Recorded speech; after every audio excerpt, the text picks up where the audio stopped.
What's going on, everybody? So, had a great weekend this weekend. Went out to that card show, set up with my dad. He did well. He brought a lot of stuff to sell. He sold quite a bit. The first night, it was a Friday, Saturday, Sunday show. The first night was really slow. Saturday was slower than we thought it would be. But, you know, as a whole, it was fun. We got to hang out, ran into some friends. Just a fun experience. So, my dad's already talking about doing it again in June. So looks like we might do another show here in a month and a half or so. So anyway, anytime you can be around cards, you can be around friends, you can be around family, you're probably doing pretty well. Now, right at the buzzer here, I've been a little bit behind. Strongsville threw me off because it was just like this whirlwind and everything. But I didn't forget about my 50 cards from the 50s that I wanted to talk about. 40 of those under $50. I did the 60s the other day. Man, it is unbelievable to me how cheap some of these cards are selling for.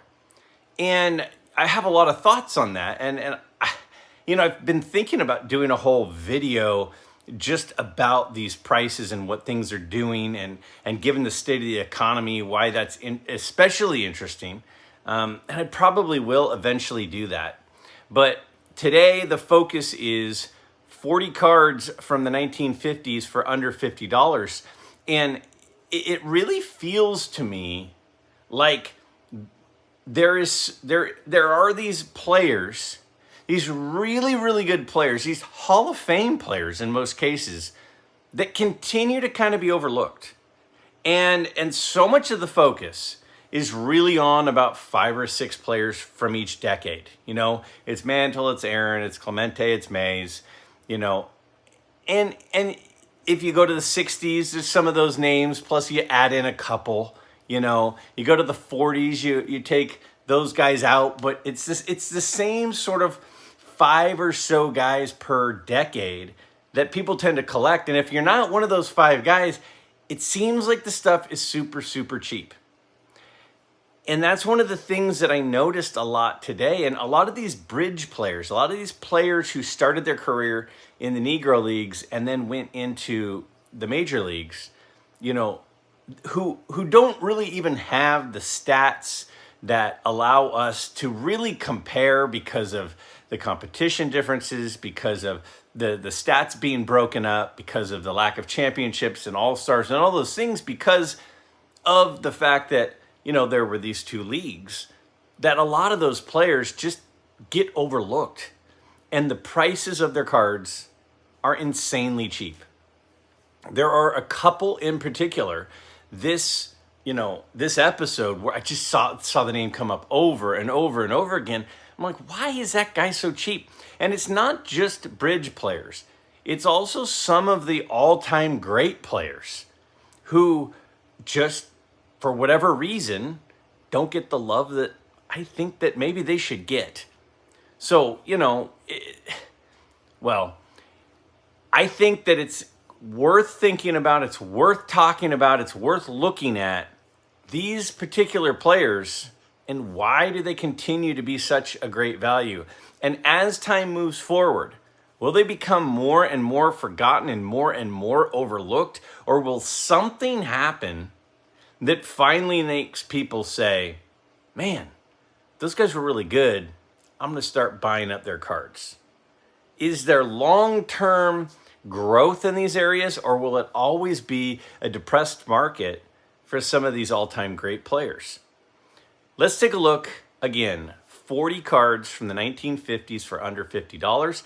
And then at the end, 10 absolute massive buys that took place during the month of March. And there are a few that are 6-figure purchases. Awesome pickups across the board. Check it out. Also, remember, my 5 picks for the most mind-blowing for me during this particular month from the 1950s. Let me know if I got them right, and let me know what your mind-blowing deals would be if you disagree with me. Let's check them out. All right, so first off is the 57 Topps Whitey Ford in a beautiful SGC 4.5. I mean, look at that card. The eye appeal on that card is just off the charts. For under $50. Why is Whitey Ford so underappreciated? He played for the Yankees, one of the best left-handed pitchers ever. Another guy underappreciated, Al Kaline. Here's a 57 Topps Al Kaline for the SGC 4.5. Also for between $49 and $50. It's a really cool card. His rookie card is the 54. So this is his fourth card. Another guy that doesn't get a lot of hobby love is Warren Spahn. Now, you guys know I like him. One of my favorite Warren Spahn pictures is the 57 Topps. It's funny, there's 3 57s in a row. This is an SGC 5 for just over $49 for another one of the best left-handed pitchers ever. And Eddie Matthews. Eddie Matthews, long in the shadow of Hank Aaron from the 54 set. This is his third card. Obviously has an insanely expensive 52 Topps rookie card. $48.06 on his third-year card from 1954. The 58 Topps Willie Mays. Now, this guy gets a lot of hobby love, but in lower grades, his cards just fall off in value. And I don't know, is a 3 a low grade? I mean, I guess. $48 for an SGC 3 seems like a good deal. Now, this one's nuts. 58 Topps Rival Fence Busters and a PSA 5. So PSA 5 is a pretty good graded card for $48. And, I mean, you got Mays and Snyder. That is my first pick for mind-blowing. These dual-player cards, they are going to heat up at some point. They have to. All these people doing player runs at some point are going to say, oh, I need those too. How about the 1950 Bowman Casey Stengel, one of the most famous managers of all time? His SGC 5.5 for $47.77 seems like a pretty darn good deal to me. Great eye appeal on that card. How about the 52 Topps Monty Irvin, the time they spelled his name with a Y instead of an E. And that's a PSA 3 from the iconic 52 set for $47. Now, Monty Irvin is a guy who you'll see a few times, and I just don't get it. He's got great-looking cards, but they don't sell for a lot. A 57 Topps Roy Campanella and a PSA 4. Campanella's another guy. Another one of these outstanding bridge players.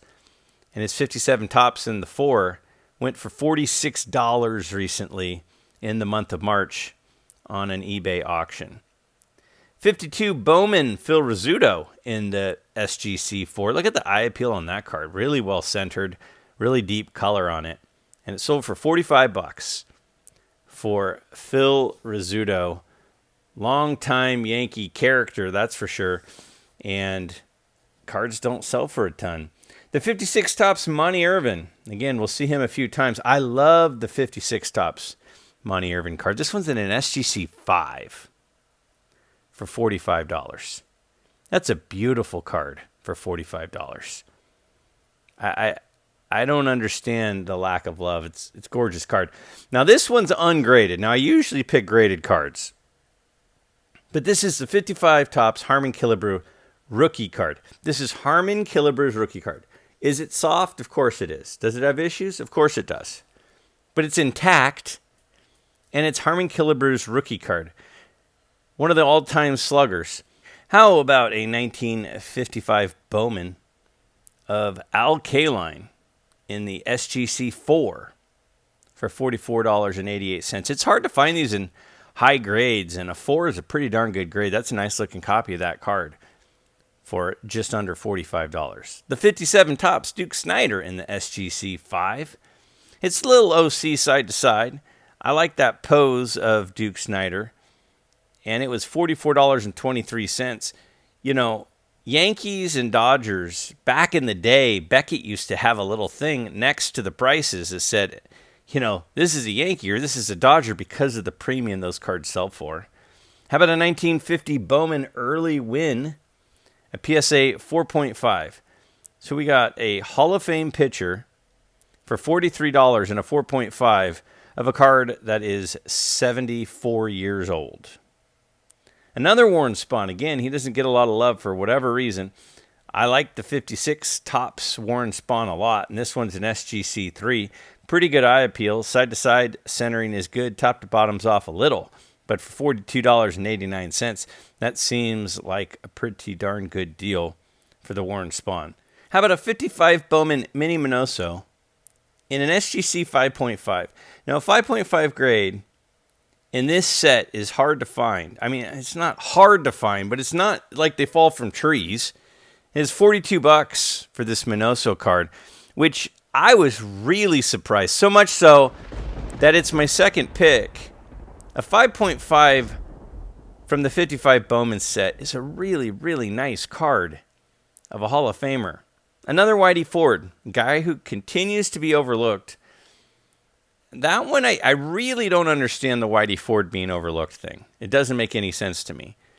An SGC3 for $42. Down below, tell me, why do you think Whitey Ford doesn't get a lot of hobby love? The 58 Topps Eddie Matthews. Now, again, we saw Eddie Matthews before. Being in the shadow of Hank Aaron, I guess, is the reason for it. But his 58 Topps is such a beautiful card. And this one's in a PSA 5 for $41.90. One of my favorite images of him. Another Monty Irvin, a 53 Topps in a PSA 3. The eye appeal on this card, that is such a beautiful image. You got the NY on the cap. $41.88 for the Monty Irvin.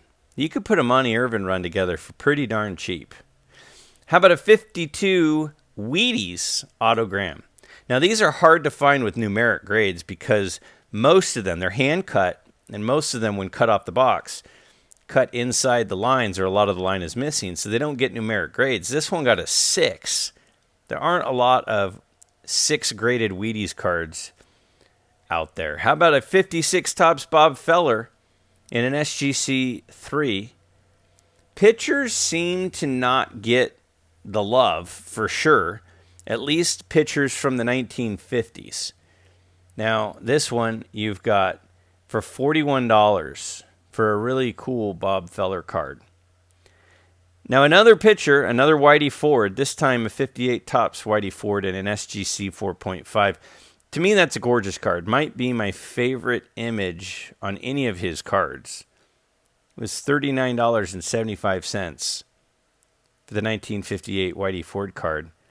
I mean, that is an absolutely beautiful image. And honestly, it blows my mind. Maybe it's just the accumulation of seeing several Whitey Fords for under $50 that are beautiful cards. But that one really, really blew my mind. How about the 1950 Bowman Robin Roberts, another pitcher? Played on some not-so-hot teams, but he was a pretty good pitcher along the way for under $40.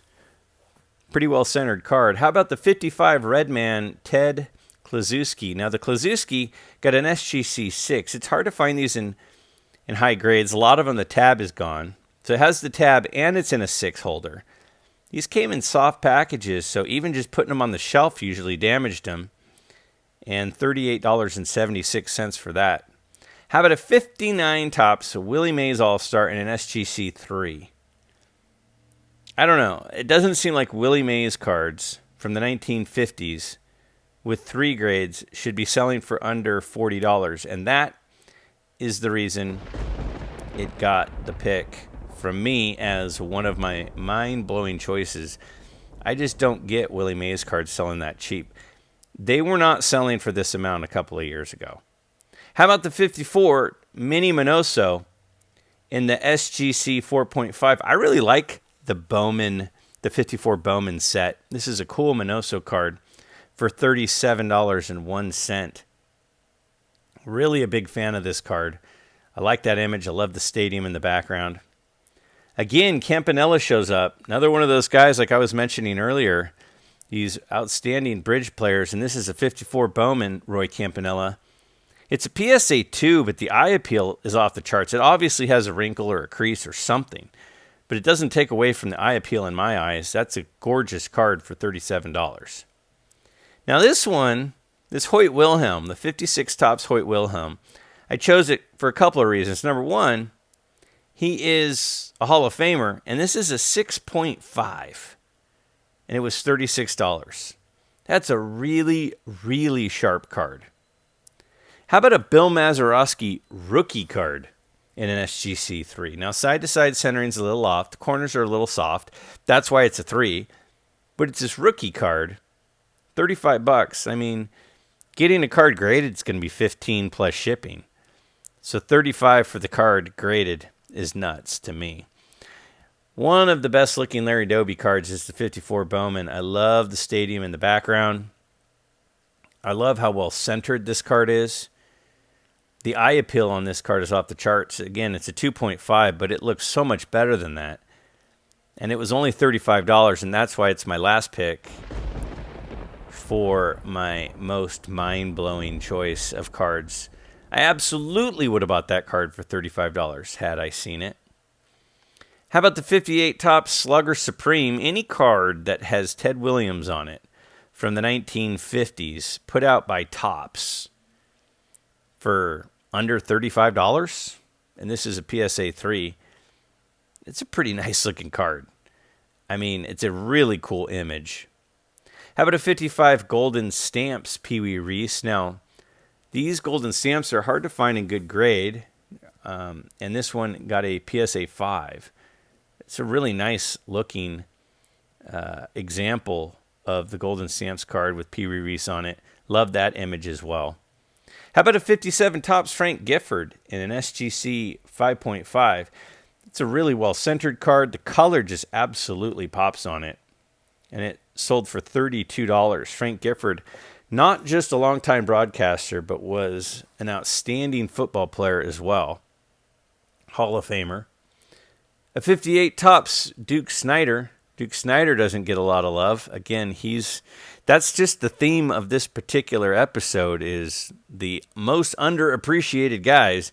And the PSA 4 1958 Snider for $31 certainly seems like a pretty good buy and good add to any collection. The 56 Topps Larry Doby in an SGC 3. And again, the 55 and 56 sets are two of my favorites. And the blue on his cap there just really pops. A cool image of Larry Doby. How about a Veda Pinson rookie card in an SGC 5? Now, he's not in the Hall of Fame yet, but a lot of people have him on the short list of people who may eventually get in. A rookie card for $30.77 of the athletic outfielder from the Reds. That seems like a deal. Another Monty Irvin sighting. I mean, again, you could put together quite the run of cards of Monty Irvin, at least you could have last month, in an SGC 3. Great color on that card. $29 in the SGC 3 for the 1955 Topps Monty Irvin. How about a 54 Gil Hodges, a Hall of Famer? This is a 2.5, but I chose it because I just thought that the color jumped. The centering looks good. Eye appeal's good. It's such a great image of him. And it's only $26. Again, with $15 to grade it, that seems like a good deal. How about the 1950 Bowman Ralph Kiner? Ralph Kiner was a slugger. He went a stretch. If you look on the back of his cards and you look at that stretch that he went through, he was an absolute monster of production for $24.05 in the SGC 2.5. So those are the 40 value deals under $50. Let's look at the big purchases from the month. Now, it's not the top purchases, but they're the ones that stood out to me. And they were certainly big deals that are far out of my price range. Now, the 53 Topps Satchel Paige is such a great-looking card. Well, imagine it autographed. There are not a ton of Satchel Paige autographs floating around. And this one is PSA authenticated, and it sold for $8,237.99. Now, the card is obviously soft, but it's a Satchel Paige autograph on a Satchel Paige baseball card from the era in which he was playing. Is pretty amazing. Now, one of the cards that I set as a goal card for me this year was the 55 top Sandy Koufax. This is an SGC 8 example. And you can see it sold for $12,000 there. They were asking a bit more than that. It came down the price on the best offer. But when I researched it, that's the amount it sold for.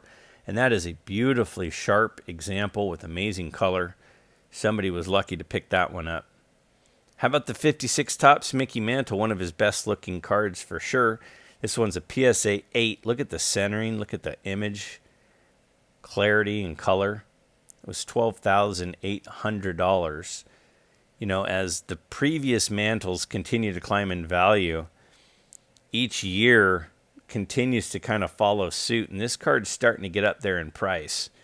And this is $12,800 for the PSA 8 1956 mantle. Another mantle, a 53 tops mantle and a PSA 7. And, I mean, that's a beautiful card. $16,355. A few months ago, or a few weeks ago, I showed an interview that had some clips from Mr. Mint, and he said his favorite all-time card was the 53 tops Mickey Mantle. Well, this is a great example for $16,355. The 1954 tops Hank Aaron in a PSA 7. Look at the color. Look at the depth of the orange in this copy. And I totally understand why it would sell as much as it did. It went for $16,500. It's such an iconic card. It's one of the most recognizable cards. One of those cards you can close your eyes and say, you know, the Aaron rookie card? And then most of us can picture it. How about a 54 Bowman Mickey Mantle, which is an awesome card in its own right, autographed by Mickey Mantle, and the beautiful blue Sharpie. And, you know, Mickey Mantle autographs are sought after. Mickey Mantle cards are sought after. But an autographed Mickey Mantle card, auto grade of a 9, and the card graded a 4. How about a 59 tops Willie Mays in a PSA 9? Now, there aren't a ton of cards that are going to be graded this high from the 1959 set. And when a Willie Mays does, you're going to have to get it when it's available. This one sold for $20,500 and looks just about flawless from the image on the screen. How about a 51 Bowman Willie Mays rookie card? Now, this is a PSA 8, and it's OC. You can see there how side to side it is OC. And they were asking $59,500, but you can see they came way off their price and sold it for $31,030. Now, if you just look at the crispness of it, the corners are outstanding. It's really just the OC that's the issue. How about a Mickey Mantle rookie card, the 51 Bowman, and a PSA 7? How much do you think this sold for?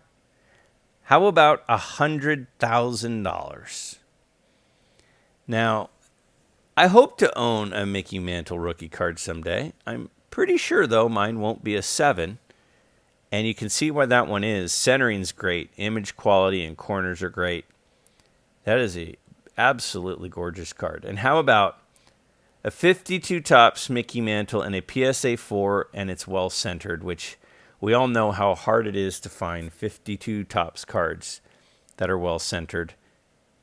And this card sold for $120,000, which you're doing pretty well in life if your salary for the year is $120,000. Imagine working an entire year at your work, and at the end of the year, them going, here's your payment, and it's a 52 tops Mickey Mantle. Quite a month. There were some big cards in there and some great deals. Why are those same cards selling so cheap, though?